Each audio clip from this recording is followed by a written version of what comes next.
ఆక్రమించిన వారిని తొలగించమని ఆర్డర్స్ ఇచ్చారు, ఇంప్లిమెంట్ చేస్తున్నారు. మీరు ఇరిగేషన్ మినిస్టర్గా ఉన్నప్పుడు, అంటే నేను ఉన్నప్పుడు, మీరు సమయకాంధ్రలో ఉన్నప్పుడు మీరు ఎలా చేశారు, అప్పుడు ఎందుకు మొత్తము ట్యాంకులు కొట్టేయలేదని ఒక ప్రశ్న మీ వాళ్ళ నుంచి రావటం జరిగింది. సో నా సమాధానం ఏమంటే,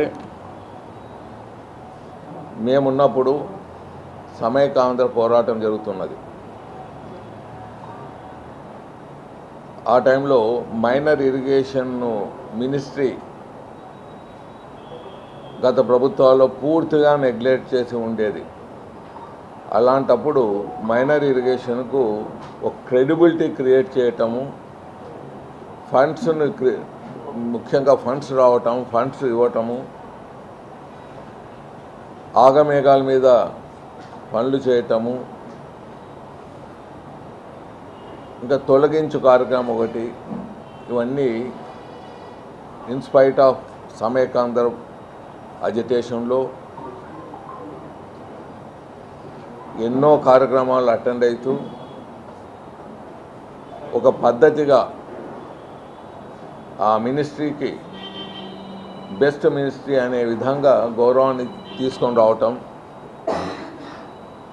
ఆక్యుపై చేసిన చెరువులకు శాటిలైట్ ద్వారా సర్వేలు చేయించటం, దాన్ని వీలైనంత కొట్టేయటం మొదలు పెట్టండి అని చెప్పాం. సర్వే అయిపోయేదే. మరి అందులో భాగంగా కొన్ని కొట్టేయటము, కొన్ని వేల కోట్ల అధిపతుల్ని కూడా జైల్లో పెట్టడం జరిగింది. I don't want mention the names. Elections దగ్గర వచ్చేదే. గత ప్రభుత్వాలు ఆ తతంగం పూర్తిగా మర్చిపోయారు. నంబర్ 2, చెరువులు కలపటం, అంటే ఫ్లడ్ వాటర్ని కెనాల్ ద్వారా చెరువులు నింపటం అనేది, అది కూడా శాటిలైట్ ద్వారా ఫోటోలు తీసుకోవటం, ఆ కార్యక్రమాన్ని శ్రీకారం చుట్టటం, అది కూడా ఎలక్షన్స్ రావటం, ముందుకు పోవటం జరిగింది. సో ఇప్పుడు అన్నీ ఆ కార్యక్రమాలు చేయాలంటే రెడీమేడ్ డీటెయిల్స్ అవైలబుల్ ఉన్నాయి. అంతకుముందు ప్రాపర్ సర్వే లేదు, ప్రాపర్ స్టడీ లేదు, అన్ని రెడీమేడ్ అవైలబిలిటీ ఉన్నాయి. మేము ఉన్నప్పుడు చేసి పెట్టాం, దాన్ని ఇంప్లిమెంట్ చేయాలి. ఇక్కడ చెరువులు ఆక్యుపై చేసిన, రోడ్లు ఆక్యుపై చేసిన, పార్కులు ఆక్యుపై చేసిన, క్రీడా స్థలాలను ఆక్యుపై చేసిన ఏ కోర్టు ఇంటర్ఫియర్ కాదు. ప్రభుత్వము చేసే ఈ కార్యక్రమానికి కోర్టులు ఈ జోలికి రావు. మంచి పని చేస్తున్నారనే కోర్టు చెప్తాయి. ఏమన్నా ఉంటే వాళ్ళకు నోటీస్ ఇచ్చి కొట్టేయండి అంటారు. నంబర్ 2, కొట్టేయాలని ధ్యేయం ఉన్నప్పుడు ప్రజలు కూడా ముందుకు వచ్చి వాళ్ళకు బ్లెస్ చేస్తారు.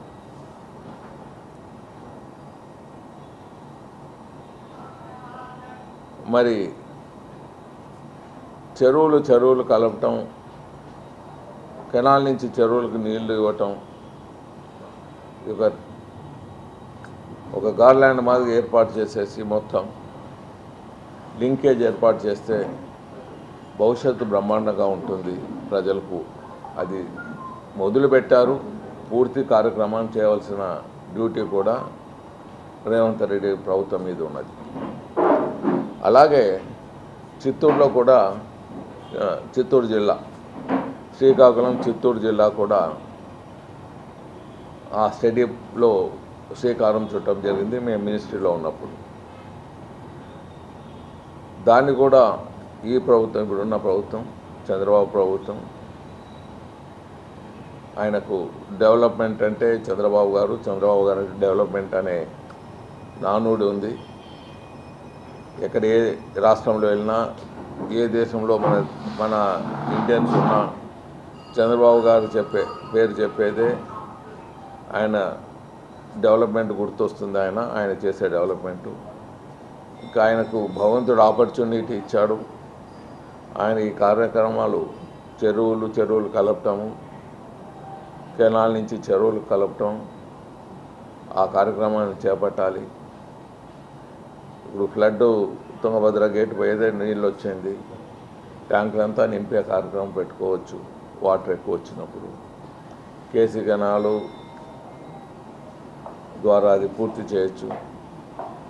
సో ఇలాంటివి ఎన్నో కార్యక్రమాలు చేసేదానికి శ్రీకారం చుట్టారు. అది పూర్తి చేయాలని ఇప్పుడుండే ప్రభుత్వం, తెలుగుదేశం ప్రభుత్వాన్ని కోరుతున్నాను. ఇక్కడ కూడా అన్ఆథరైజ్డ్ చెరువులు జరిగాయి చాలా. దాన్ని కూడా ఒక సిస్టమేటిక్గా, ఒక ప్రొఫెషనల్ వే, ఆ స్టడీస్ ఉన్నాయి. ఆ స్టడీస్ తీసుకొని ముందుకు పోవాలి. ఇక్కడ కూడా ముందుకు పోవాలి మేము కోరుకుంటున్నాం. సరే, ఈ చెరువులు తిరుపతి చుట్టూ పెద్ద ఎత్తున చెరువులు ఆక్రమణకు గురైనాయి. చిత్తూరు జిల్లా ప్రభుత్వమే మార్చేసింది. గత ప్రభుత్వంలో ఉన్న చెరువులను గుర్చేసి మైదానాలు తయారు చేశారు. దాని ఎన్జీటీ అభ్యంతరాలు చెప్పినా వాళ్ళు పట్టించుకోలేదు. ఇప్పుడు వాటిపై చర్య ఉంటుందా? ఇప్పుడు మీరు చెప్పేది 100కి 100 రూపాయలు. నేను మినిస్టర్గా ఉన్నప్పుడు చిత్తూరు జిల్లా నా పుట్టినూరు మదనపల్లిలో నేను పుట్టాను. కొత్తకోట మా తాత వాళ్ళు, మా అమ్మ తరఫు. అటు వెళ్తే చెరువు ఆక్యుపై చేశారు సార్. చెరువు converted into bus stand.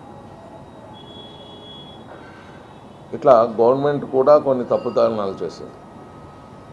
So government తప్పుదలాన్ని దాన్ని దారిలో తీసుకురావాలి.